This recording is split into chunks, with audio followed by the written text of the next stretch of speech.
Wind screams across the northern frontier. Dust rises like ghosts. And somewhere between stone and sky, a young girl walks barefoot on frozen earth. Your name is May. You are 14. Too small for the load on your back. Too old to cry about it. You're one of the countless workers brought to the frontier to build a wall across mountains, deserts, and impossible ridges. A wall the empire dreams of. A wall that costs childhoods, families, and futures. Every sunrise brings the same questions. Will today break you? Or will you survive one more shift? You take a breath. The cold cuts your lungs like a knife. The overseer's horn blows. The day begins. The world before dawn is blue and lifeless.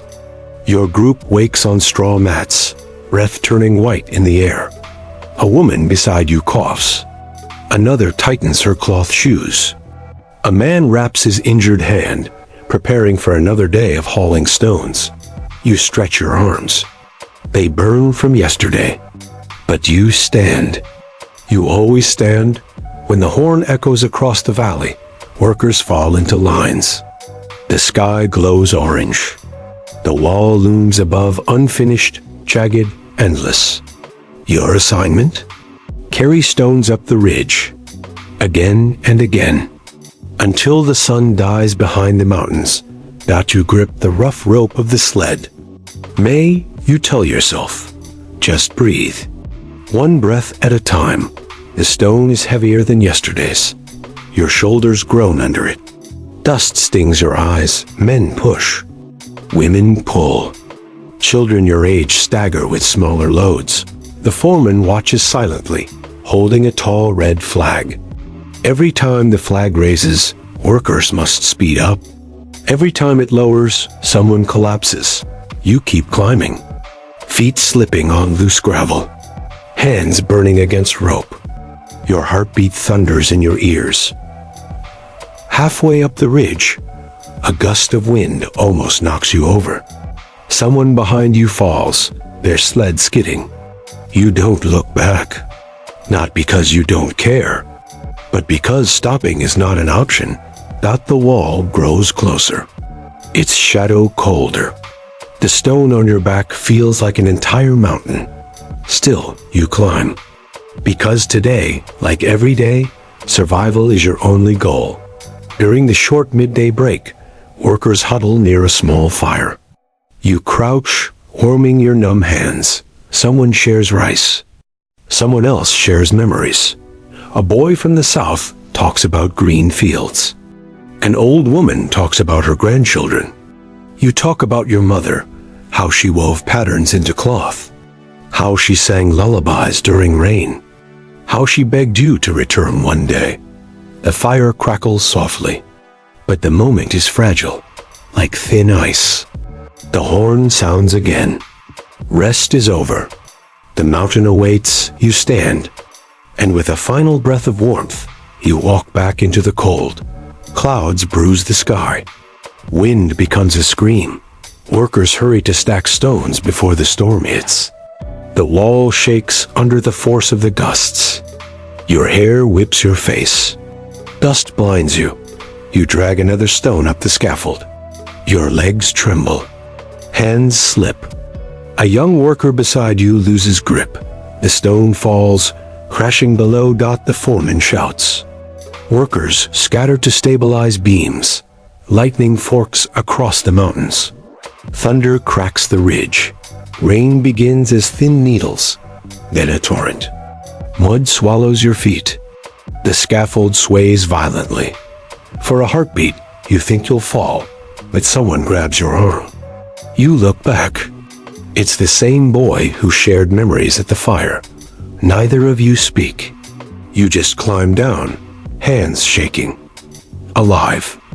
Barely when the storm ends. Night falls quickly. Workers gather in shelters made of cloth and wood. You sit alone for a moment. The great wall stretches into darkness like a stone serpent. You wonder how many more miles are left to build. How many more suns you'll carry stones for. Candles flicker. Someone sings softly. The tune is sad but comforting. You close your eyes, and sleep takes you like a wave. Morning arrives quietly. Too quietly. As you climb the ridge with today's stone, you notice cracks in the scaffold. Fresh ones. Long ones. The foreman hasn't seen them yet. Workers continue climbing. Too many. Too fast. You open your mouth to warn someone, but it happens first. A wooden beam snaps. Another. A chain reaction of breaking supports. You jump back as a section of scaffold crashes down the slope. Dust erupts. People shout and pull each other to safety. When the rumbling stops, the ridge is silent again.